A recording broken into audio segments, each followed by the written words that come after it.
Vous vous apprêtez à regarder la troisième et dernière partie de la conférence de Daniel Capitanou, l'abandon de la pensée théiste et le retour du balancier. Donc, si vous n'avez pas encore visionné la première ou la deuxième partie, on vous invite à aller le faire maintenant. Sinon, restez avec nous, on revient tout de suite pour une nouvelle émission de Sans détour. Maintenant, vu qu'on constate un effritement des bases conceptuelles qui a propulsé l'agnosticisme, l'athéisme, le matérialisme, le naturalisme dans le monde académique, vu qu'on constate une tendance, est-ce qu'on peut parler d'un retour de balancier? Ça veut dire est-ce qu'on retourne vers le théisme dans les plus prochaines générations? Darwin se basait un peu sur une pensée qui était récurrente par les principes d'Aristote de la génération spontanée, et quand l'atomisme a refait surface avec le naturalisme et le matérialisme, ça a mis un peu le darwinisme sur une ligne très fine à essayer de marcher en équilibre. Et enfin, justement, avec des découvertes nouvelles, l'expansion de l'univers et la complexité irréductible, on a encore ce ébranlement-là du darwinisme.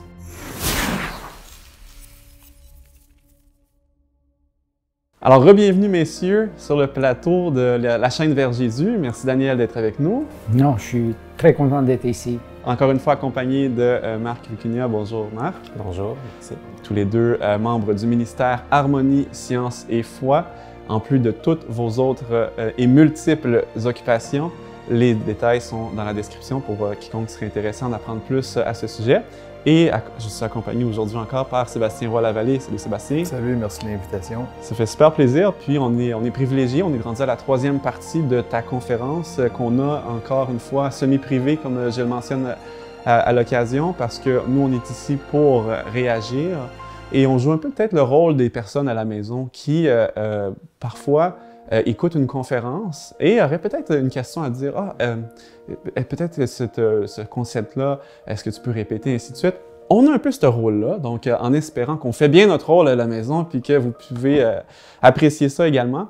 Et Daniel, je t'invite justement à peut-être nous remettre en contexte rapidement par rapport à où on se situe dans la présentation.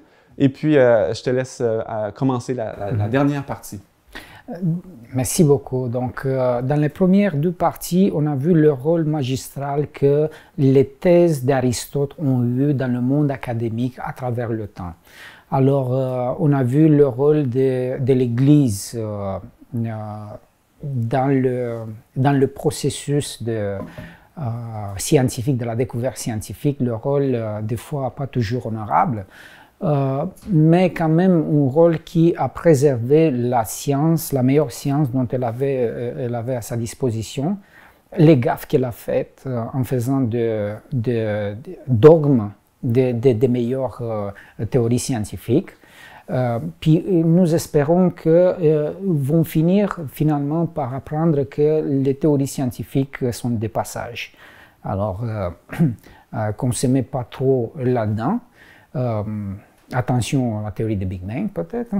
Attention à l'évolutionnisme, ça c'est aussi une autre chose. Donc, on est arrivé à constater combien de tuiles se sont abattues sur le pauvre Aristote à travers le temps. C'est une bonne chose pour nous parce que c'est de cette manière que la science avance. On découvre de nouvelles explications et ça fait du bien.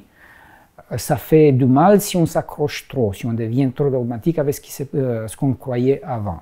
J'espère que le monde scientifique va apprendre de ces leçons. Ça n'a pas l'air, mais on espère toujours. Oui. Maintenant, on est rendu à une discussion, on a vu la dernière fois, dans les dernières slides de la deuxième partie, qu'on avait une discussion assez intéressante, merci, peut-être plus qu'intéressant, assez chaude, autour d'un concept. C'est le concept du vitalisme. Qu'est-ce que ça veut dire? Ça veut dire que, bon, dans l'Antiquité, on croyait que la vie émerge spontanément de toutes sortes de trucs, tu sais, les débris ménagères, tu sais. Les déchets ménagères. On croyait que cela créait spontanément de la vermine. On n'avait pas d'autre explication. On a essayé d'isoler ça de la meilleure manière. la vermine faisait son apparition de manière systématique. On a remarqué les flaques d'eau qu'elles produisent de la vie. Donc, on a tiré la conclusion qu'il existe une force dans la nature, un principe vital, si vous voulez. On a créé un courant philosophique qu'on appelait vitalisme. À la matière s'ajoute un principe vital, et ce qui fait en sorte que la vie émerge d'une façon ou d'une autre par hasard. Cette question a été attaquée par Louis Pasteur, qui lui, il avait une grosse doute par rapport à ça. Peut-être une petite question. Oui. La différence entre vitalisme et génération spontanée. La génération spontanée constate que quelque chose arrive. Le vitalisme vont postuler des bases philosophiques. Alors, pour quelle raison les choses arrivent comme ça? Alors, il faut avoir une cause. Alors, on regarde de plus près, puis on dit les choses n'arrivent pas nécessairement par hasard, c'est une force vitale. C'est cette force vitale qui, associée à la matière, fait en sorte que la matière devient vivante. Okay? Elle se structure parce que finalement, ce n'est pas aussi compliqué la vie, ce sont des petites briques qui construisent. Mais en tout cas, c'est ça. Il y a un principe vital qui va animer la matière non vivante. Lui, Pasteur, regarde ça, puis il a comme une grosse doute. Il a dit, mais mettons qu'on fabrique une expérience qui va mettre mieux en lumière ce genre de trucs. Alors, de peine et de misère, il arrive à concevoir un dispositif, on l'a dans l'image, si on regarde, qui tâche d'isoler l'eau, par exemple, mais de laisser quand même l'air. De le laisser passer, mais pas si facile que ça. Alors, on a ce récipient qui laisse passer l'air, mais pas beaucoup. Puis, on attend que la vermine se forme, la vie émerge. Puis, on a constaté que ça n'arrive pas. Alors, il va répéter l'expérience devant les jurés, puis tout le monde est capable de répéter cette expérience, puis non, la vie n'émerge pas par hasard. Ensuite, il va émettre la théorie des germes. Il va expliquer que c'est un peu comme les semences, les graines emportées par le vent, qui tombent sur une certaine surface et qui laissent l'impression qu'avant on n'avait rien, mais maintenant on a des plantes. Mais finalement on avait juste des grains qui ont, d'une manière ou d'une autre, se sont retrouvés là-bas. Alors c'est ce qu'on dit à propos de ce qu'on voyait comme génération spontanée. Il y avait des grains. La vermine, il arrive d'une façon ou d'une autre, est capable de se déplacer, attirée par les nouvelles opportunités de nourriture. Alors, il explique bien ça, donc le vitalisme commence à prendre beaucoup de recul au point qu'il se met en marge. On a encore des vitalistes aujourd'hui, mais c'est vraiment, vraiment loin. Donc on croyait, mettons, qu'on prend un cadavre d'un animal là, qui est sur le bord de l'autoroute. On croyait que la vie s'était formée dans le cadavre, mais en fait, ça vient de l'extérieur. Ouais, okay. C'est ça. Donc, et lui, Pasteur, se donne les moyens pour prouver ça de manière scientifique. Cela le mène à la découverte des choses vraiment intéressantes, comme les vaccins, par exemple. Cela a donné vraiment une chance à l'humanité qui ont connu à travers le temps toutes sortes de pandémies. Malheureusement, on est dans une pleine pandémie aussi aujourd'hui. Ces travaux nous aident, mais face au nouveau virus, là, on dirait qu'on a un peu de la misère. Mais pour retourner, Louis Pasteur démontre la théorie du vitalisme et on peut passer plus loin. Mais comme les vieilles théories ont la vie dure, là, on va retenir au moins le principe. Cela veut dire que la vie est capable quand même d'émerger de la matière, même s'il n'y a pas un principe vital qui l'anime, mais juste par les interactions aléatoires. Qu'est-ce que cela veut dire du point de vue scientifique? Je pense qu'on devrait écouter mon collègue Marc, qui pourrait nous aider à comprendre si c'est viable du point de vue mathématique cette théorie. Semble-t-il que non. Mais ce n'est pas l'objet de notre investigation aujourd'hui. Mais je mentionne qu'il y a effectivement une présentation de Marc Vicuna sur notre chaîne, justement, qui adresse la question dont tu viens de soulever. Alors, évidemment, l'invitation est lancée. Allez écouter la présentation. Voilà, on a ce monsieur qui est dans l'image, dans la partie gauche, qui a l'air vraiment sérieux. C'est Tavarish Alexandre Ivanovich Oparin. C'est un soviétique en bonne forme. Ce monsieur a regardé un peu ce qui se passe dans la science de la biologie. Il dit on a besoin que la vie émerge spontanément, par hasard, en quelque part. Parce que sinon, l'autre option, c'est qu'une divinité s'en charge de ça, même si par la suite on parle d'une évolution. On doit absolument concevoir comment la vie est apparue pour la première fois. Alors, il va émettre une belle théorie. On aime ça, les belles théories, comme Ptolémée, comme tous les autres, qui semblent vraiment fonctionnelles et qui sont la meilleure science dont on a à notre disposition. Il y a un seul problème. On peut observer c'est quoi Servate, qui sont des points de graisse et d'autres matières qui flottent dans l'eau, qui isolent la matière de l'eau. On peut observer l'apparition par hasard de certains aminoacides, mais on n'a jamais observé l'émergence de la vie à travers ce phénomène. Donc, on a des petits morceaux, mais pas... la discussion, c'est qu'on avait toute une autre dynamique dans la soupe primordiale. Le problème, c'est qu'on ne voit pas jusqu'à date une émergence solide. Pourquoi? Encore une fois, retour à la conférence de Marc pour connaître plus de détails. Ici, on va quitter le monde de la biologie. On va le laisser avec le signe d'interrogation par rapport à l'émergence de la vie de manière spontanée. Puis on va aller voir qu'est-ce qui se passe dans le domaine de la cosmologie. Avant de discuter du domaine de la cosmologie, il va falloir qu'on fasse un passage à travers les discussions dans le monde des scientifiques de la physique.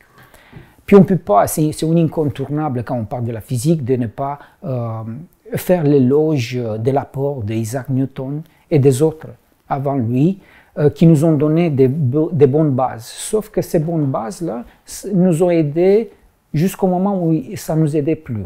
Alors, on avait toutes sortes de problèmes à faire des calculs des trajectoires des grands astres. Ça ne marchait pas.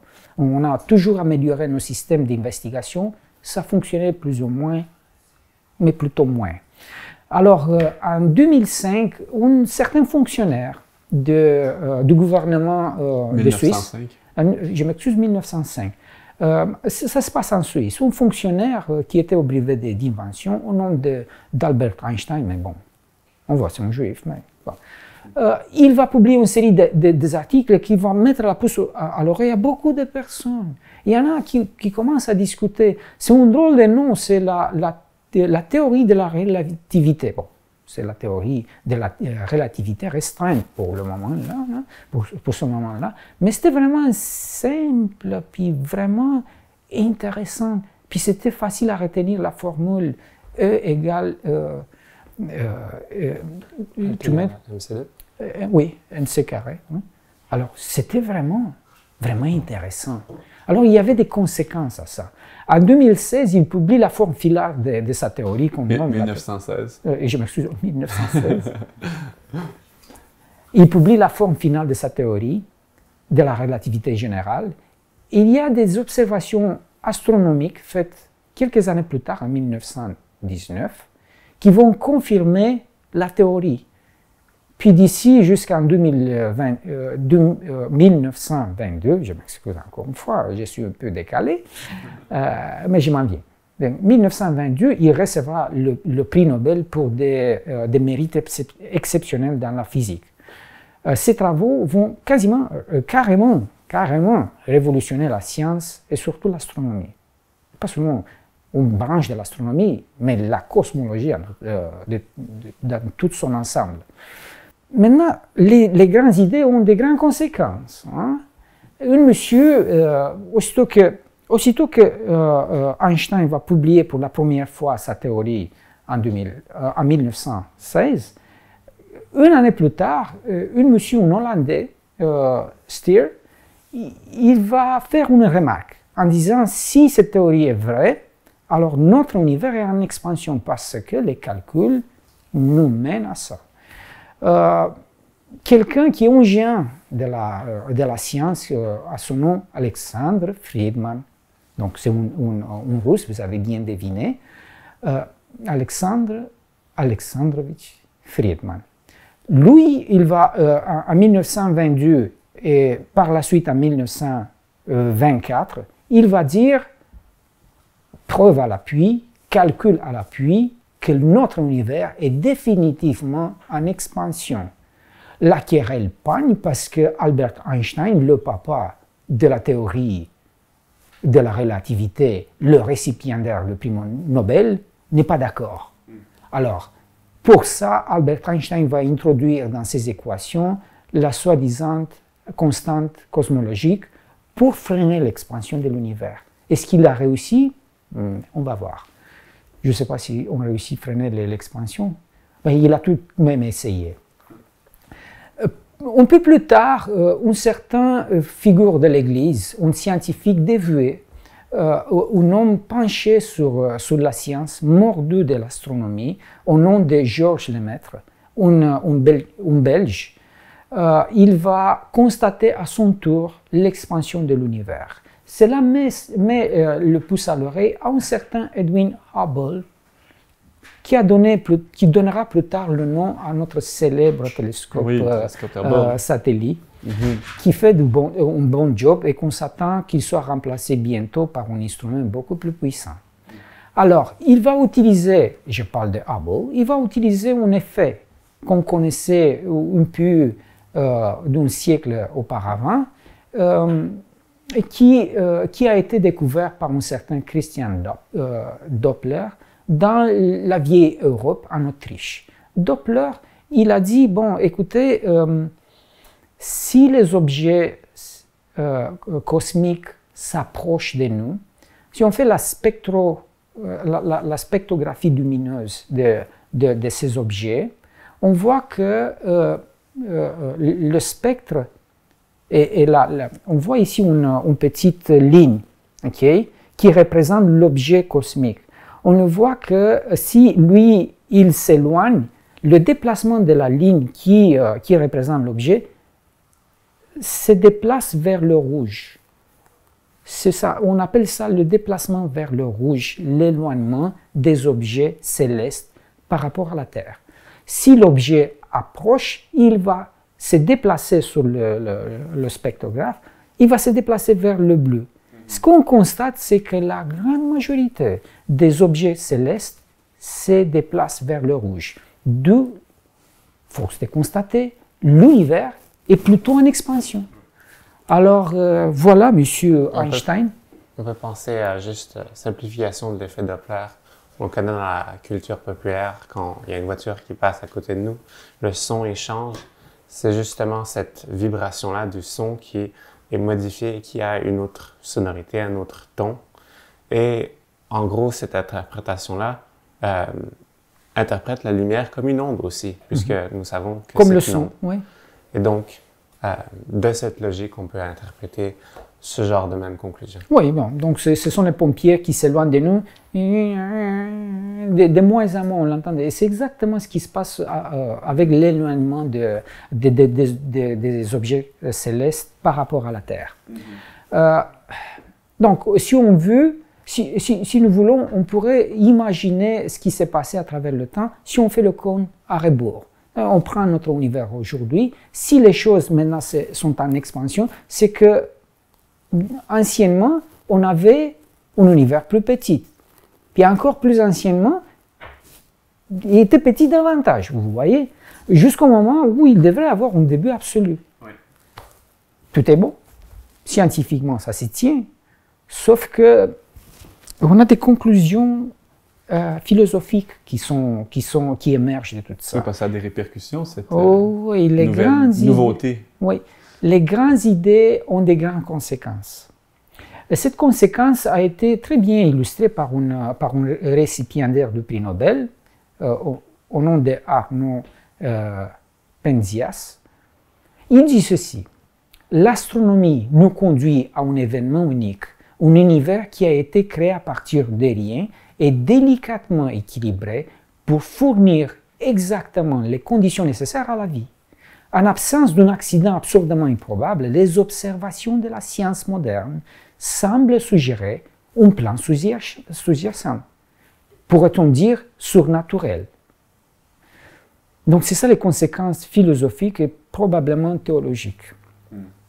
On a vu quel impact cela a eu dans la situation d'un philosophe tel que Antony Flew. Oui. Oui, ceux qui n'ont pas vu d'ailleurs, ça c'est la première conférence que Daniel a enregistrée avec nous, une conférence que tu donnes depuis plusieurs années maintenant et qui est disponible sur notre chaîne également à aller voir. C'est très complémentaire en fait comme information. Donc j'invite tout le monde qui sont intéressés dans le sujet qui est présentement présenté à ne pas manquer celle-là. En description, vous allez voir toutes les informations s'y retrouvent. Mais il y a un autre problème. On basait notre naturalisme, notre vision sur le monde, notre matérialisme sur le fait que l'univers est éternel. Il a eu pleinement du temps à régler ses affaires. Maintenant, il va falloir qu'on rapetisse le tissu et il va falloir composer avec beaucoup moins de matériel pour y arriver. Oui, c'est un autre gros grattement de tête parce que c'était assez... ça convenait d'avoir un univers éternel. Oui, ça faisait plus de sens. Mais je reviens avec le syllogisme. Un univers éternel, il n'a pas été créé. S'il n'a pas été créé, il n'a pas besoin d'un créateur. Voilà. Alors, c'est simple. Mais s'il a un début, donc il n'est pas éternel, là, on doit trouver quelque chose qui réponde à la question simple. Comment ça se fait qu'on l'a? Maintenant, on va quitter la cosmologie pour regarder une autre tuile qui s'est abattue sur le naturalisme et le matérialisme. Certains vont être en désaccord. Mais on va voir que ce n'est pas nécessairement le cas d'être en désaccord parce que les choses vont se compliquer davantage. J'ai à ma gauche l'image d'une dame envers laquelle moi j'ai un respect profond. Et je trouve que c'est une injustice criante ce qui s'est passé, pas nécessairement pour enlever les mérites des autres, mais le fait que, regardez l'âge de sa naissance et de son décès, elle n'a pas vécu longtemps. Et pourtant, elle a laissé son empreinte de manière définitive sur les découvertes qui vont s'en suivre suite à ses travaux. Alors, son travail était d'étudier une drôle de molécule qu'on avait dans le corps et on soupçonnait qu'elle a affaire avec la division cellulaire. Puis, la question était simple. Est-ce que cette molécule a l'air d'un cristal, avec une structure cristalline qui se répète? C'était juste ça qu'il voulait savoir. Mais c'était un travail terriblement difficile et elle a trouvé une méthode brillante. Elle utilisait la radiographie pour déterminer ça. Et son âge de décès, fort probablement son cancer, a affaire avec les conditions non sécuritaires de son travail. Non sans rappeler Pierre et Marie Curie. Oui, on peut. Peut-être. Oui, pour faire une comparaison. Une comparaison. Oui, donc des femmes dédiées, pas conscientes toujours des dangers que leur travail passionnel les amène toujours, qui ont laissé leur marque à travers le temps, dont on n'a pas toujours tenu compte. Peut-être Marie Curie, on a reconnu son travail colossal, mais ce n'est pas le cas de Madame Rosalind Franklin. Une figure emblématique de la passion féminine envers la science. Pour moi, c'est touchant. Alors, c'est sûr, Rosaline n'avait pas une base conceptuelle assez grande. Elle travaillait toute seule et quoique on voyait un grand potentiel en elle. Mais il fallait que toutes ces connaissances soient mises dans un contexte plus large. Alors on a des souris de laboratoire qui se sont en charge de ça. Non, je blague. Ce sont des gens comme James Watson et Francis Crick qui n'avaient pas des moyens de recherche mis à leur disposition, mais on leur donné au moins un bureau et les laisser la tâche d'investiguer, de regarder un peu ce qui se passe. On a toujours espéré que peut-être ils vont faire quelque chose. Alors, comme ils étaient des bons entrepreneurs, comme une d'eux était une des breakers de code, okay, dans la Deuxième Guerre mondiale, donc une figure brillante. Alors, ils ont mis leur capacité de mettre les choses bout à bout pour comprendre comment ça fonctionne. Okay? Ça fait du bien d'être un breaker de code parce que ce qui s'en vient, il faut qu'on s'attache à notre truc. Okay. Pour quelle raison? Alors, ils vont prendre un peu tous les travaux de tout le monde. Surtout, l'un d'eux bénéficiait du fait que Rosaline était une des amies de famille. Alors, ce lien privilégié lui donne accès à des premières lignes à ses recherches. Il met les choses bout à bout et ils finissent par comprendre une chose. La structure de cette polymère, de cette protéine qu'on appelle, comme vous voulez, peut-être ADN, okay? Il est d'une complexité inouïe. Et c'est sous la forme d'une spirale. Et probablement, il est porteur d'informations.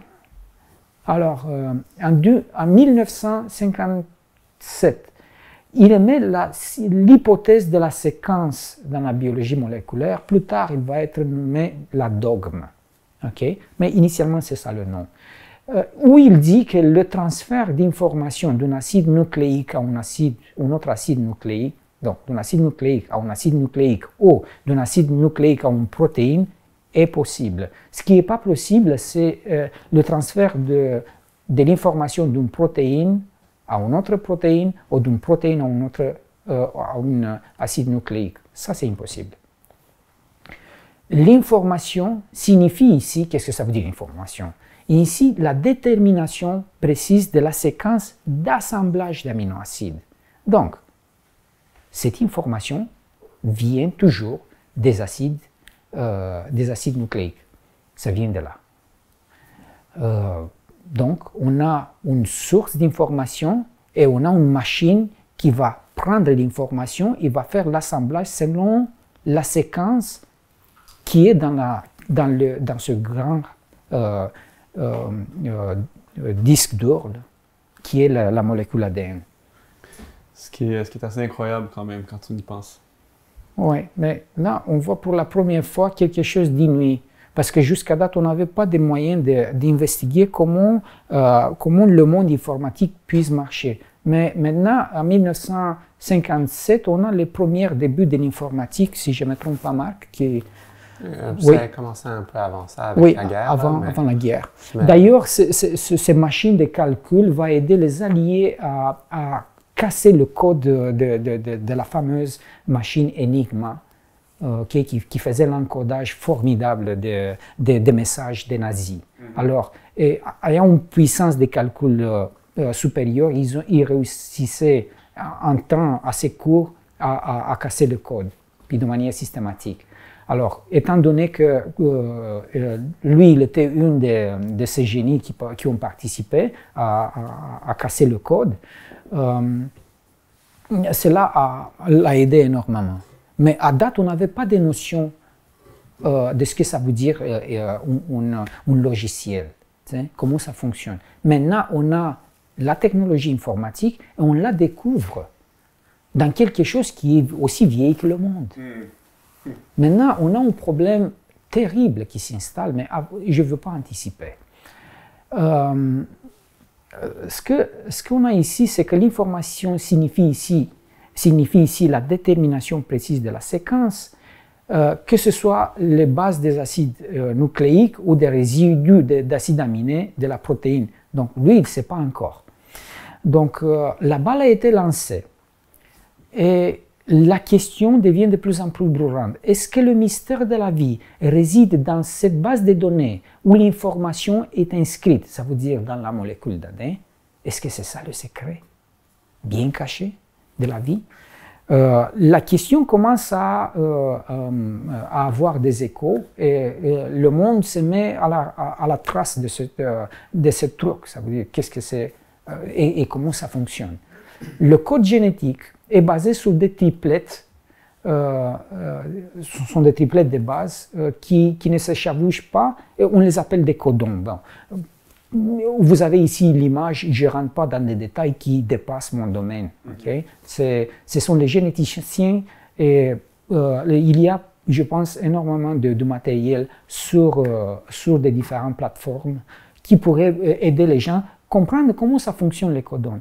Mais cette découverte a donné la chance à ces trois messieurs qui sont des scientifiques brillants qui ont réussi à, tenez-vous bien, donc ils ont gagné le prix Nobel en 1968 pour avoir fait rien d'autre que briser le code génétique et pour avoir décrit le fonctionnement de la synthèse des protéines. Voilà comment la vie fonctionne.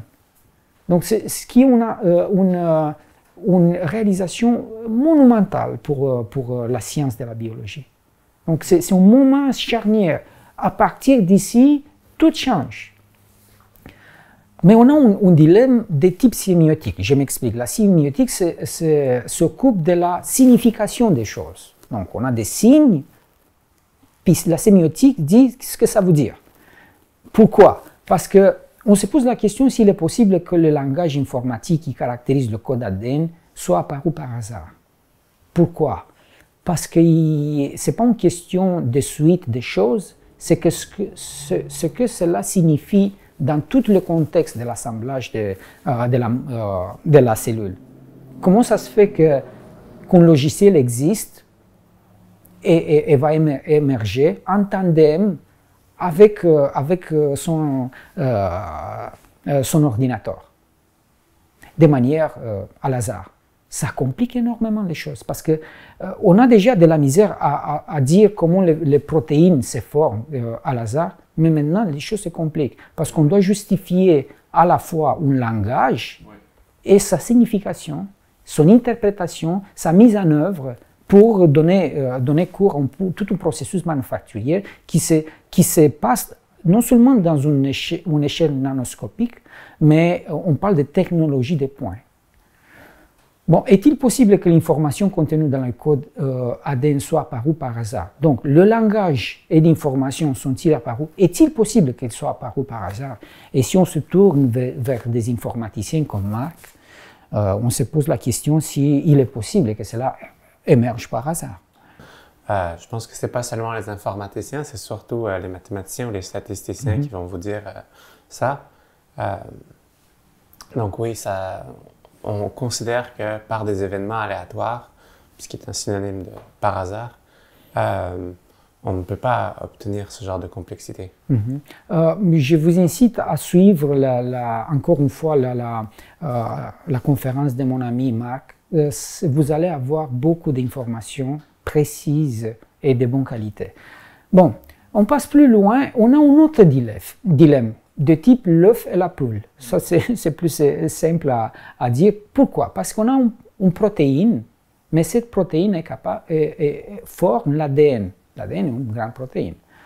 Mais l'ADN marche toujours en tandem avec l'ARN, qui lui aussi est une protéine. Pour fabriquer la protéine, on a besoin de l'ADN, l'ARN, avec son complexe de fabrication, le ribosome. Mais vous savez, tout est fait par des protéines qui, à leur tour, trouvent leur information d'assemblage dans l'ADN, que l'ADN ne peut rien faire s'il n'a pas à la fois l'ARN et la base manufacturière. L'un sans l'autre sert à rien. Oui. Donc, on a quelque chose qu'on appelle complexité irréductible. Parce que si vous amenez quelque chose de cette petite équation, tout tombe. Vous ne pouvez pas avoir l'une sans l'autre.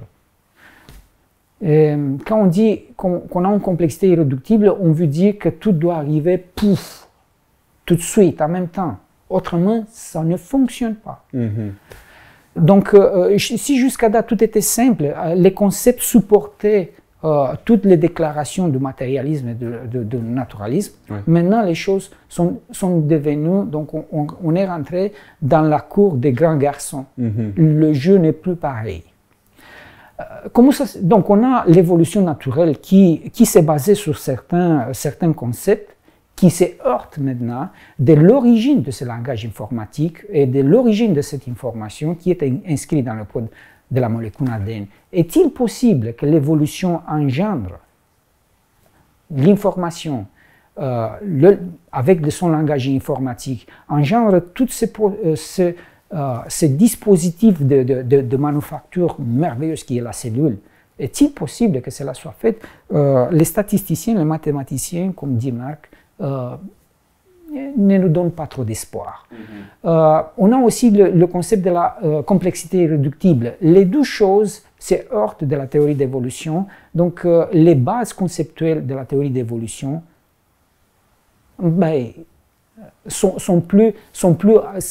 donc n'arrivent plus à servir la tâche monumentale qui s'en vient avec l'émergence de ce genre de questions, de ce genre de concepts.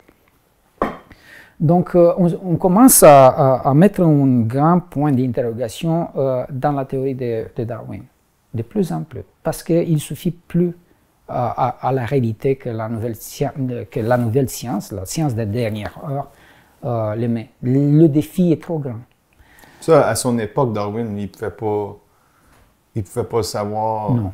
Il n'y avait pas de moyen de... Oui, et il y en a qui disent que si c'était de notre temps, avec les moyens de notre temps, avec les conclusions de notre temps, peut-être que Darwin n'aurait pas avancé de telles idées. OK? Maintenant, la vie est essentiellement un langage informatique. Et comment est-il possible qu'un langage informatique émerge spontanément par hasard?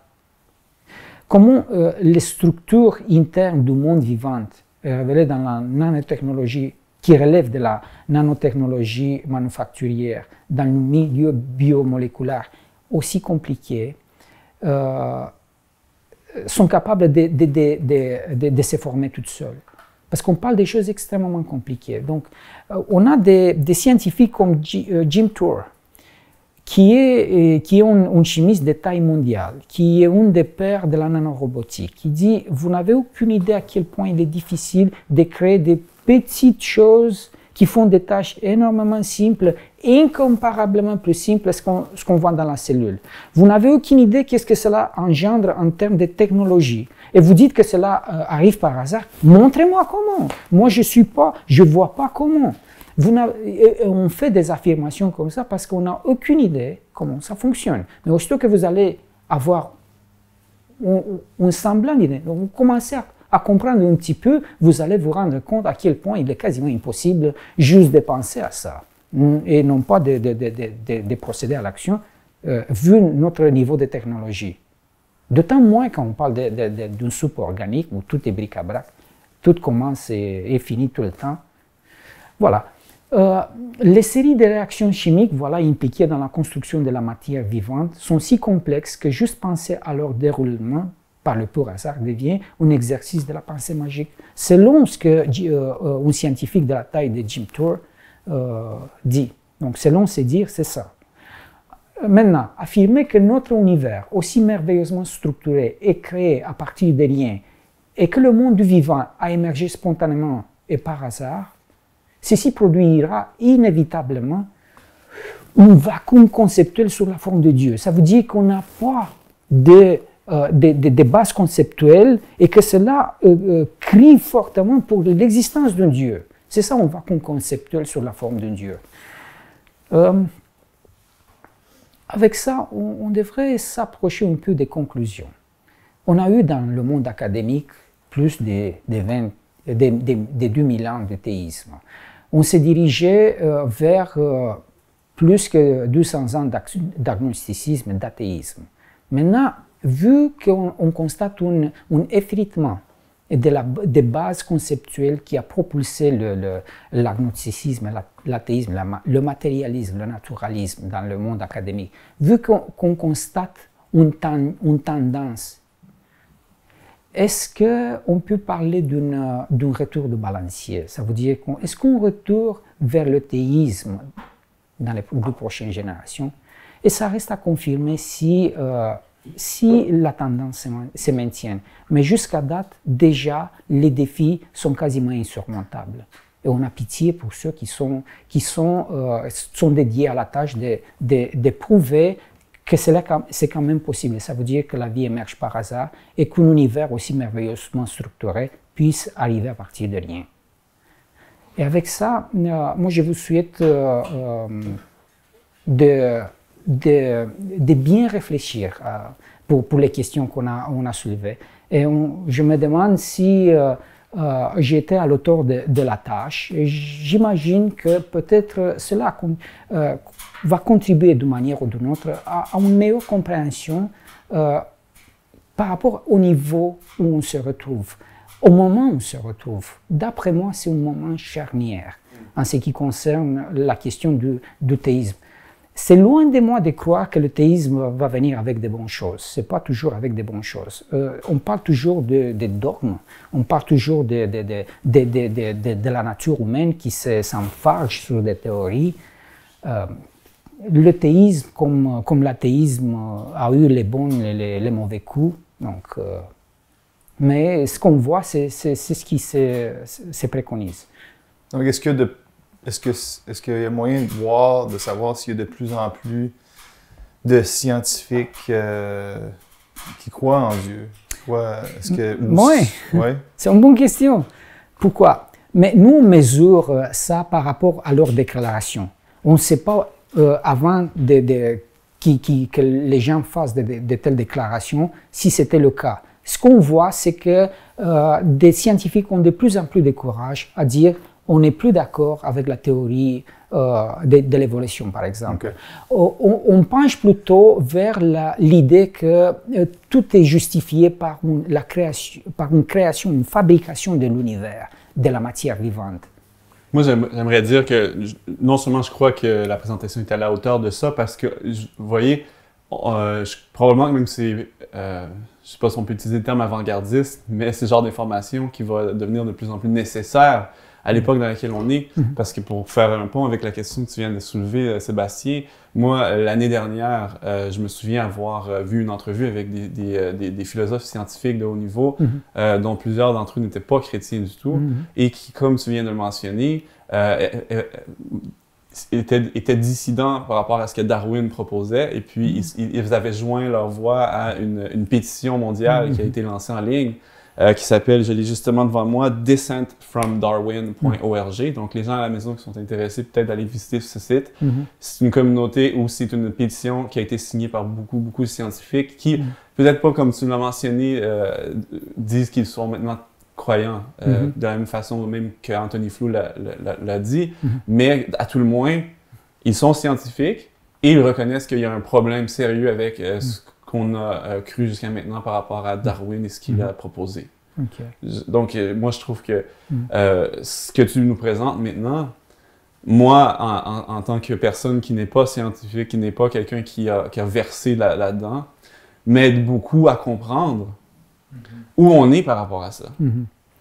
Oui, il faut juste dire que nous, on a pris des petits échantillons ici et là. La discussion est beaucoup plus vaste. Okay? Et qu'on n'arrive pas à finir, ça sera trop fastidieux, et pour nous, et surtout pour l'auditoire, pour passer à travers tout. Donc, ce n'est pas une tâche exhaustive, c'est juste un aperçu. Alors, c'est juste pour mettre le pouce à l'oreille à ceux qui veulent écouter et donner une piste de réflexion.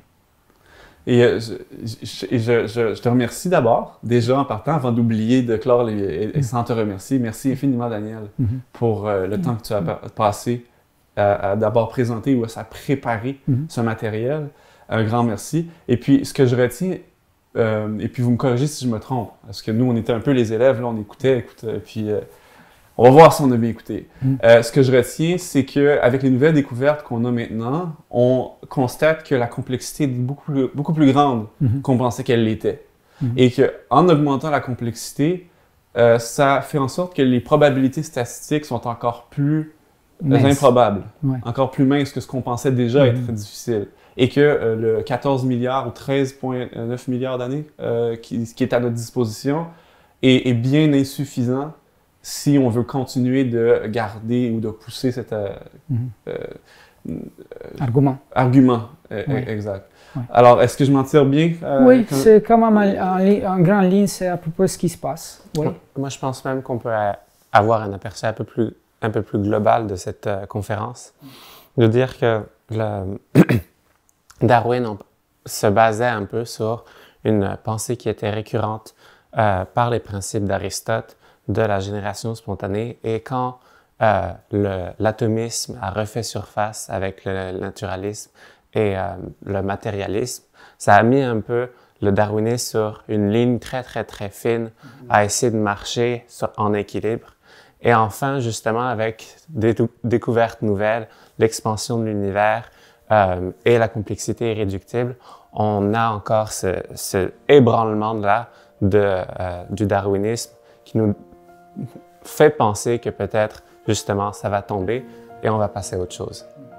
C'est fascinant. À ce moment-ci, j'aimerais inviter les gens qui sont à l'écoute, qui nous ont peut-être trouvés parce qu'ils ont fait une recherche YouTube, tout simplement, et qui sont en train de se poser des questions, probablement peut-être même dans leur vie, par rapport à d'où on vient, où est-ce qu'on s'en va, ces choses-là. Et puis, nous, on vous invite à continuer votre recherche et pourquoi pas visionner d'autres vidéos qui se trouvent sur la chaîne de Vers Jésus et de continuer à suivre l'argument là où il nous mène. Ça, je vais me souvenir de ça, que ce que tu nous as parlé dans ton autre présentation. Et je crois que c'est ce qu'on veut inviter les gens à faire, n'est-ce pas? Absolument. Ouais. J'aimerais ça vous remercier encore une fois, messieurs. Merci. Daniel Capitani, ainsi que Marc Vicuna. Merci.